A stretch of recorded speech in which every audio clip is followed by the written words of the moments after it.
Ихэр сайда би учиргүй хүн амтаа алаад хядаад үг гээгүүлдэ. Та буруу шууд орчуулж ойлгоод байна. А би энд санаатайгаар хүнийг харгасаар дарамтлж байгаа ийм хүүхдүүдийн тухай ярьж байгаа шүү. Тэрнээс биш зүгээр нэг хүүхдийн гинэн цагаанаар хийсэн алдаан дээр нь дөрөөлөх гээгүй. Зохион байгуулалттайгаар, санаатайгаар бүлэглээд, харгислаад ийм хэрэг хийгээд байна шүү. Тэгэхээр энэ дээр хэрвээ тэднэрт ял өгөөд ялыг хойшлуулж агаад насан туршээр нь одоо идлүүлж болно шүү дээ. Энийг би зүгээр одоо хийгээд өг гэж байгаа юм биш. Энэ ямар байна гэж танаас асуусан болохоос хүн алж хүрээ талаад өг гэсэн асуулт би тавиагүй.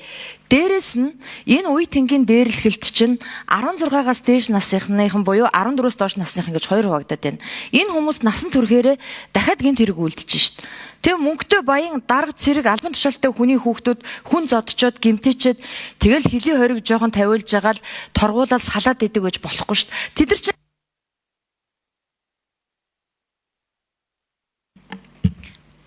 Энэ хоёр сайд, хууль зүйн дотоод хэргийн сайд.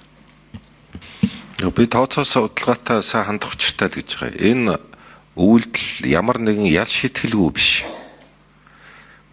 Занл хийх гэж гэмтэрэг байгаа. За бусдыг амаа хорлоход хүргэх гэж гэмтэрэг байгаа. Танхаа байгаа. За бусдын бие махбод гэмтэл учруулвал гэмтлийн зэрэгээрээ бас ял шийтгдэг. Хөнгөн гэмтэл, хүндөвтөр гэмтэл, хүнд гэмтэл учруулах гэдэг нь одоо бүх зүйл ангиудаараа байгаа.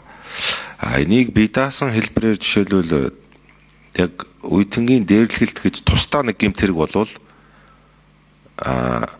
энэ гэмт хэрэгүүдтэйгээ ял шийтгэлийн бодлого нь яаж давхцаж явах уу, бусад улс орны ийм туршлага байна уу гэдгийг би судалж үзэж ярих хэрэгтэй гэж байгаа. Ер нь бол би хүүхдийг шоронжуулах бодлогын эсрэг байдаг. Энэ бодлогоо ч гэсэн энэ бодлогынхаа хүрээнд ч гэсэн өмнө нь бас хууль зүйн дотоод хэргийн дэд сайд байхдаа эрүүгийн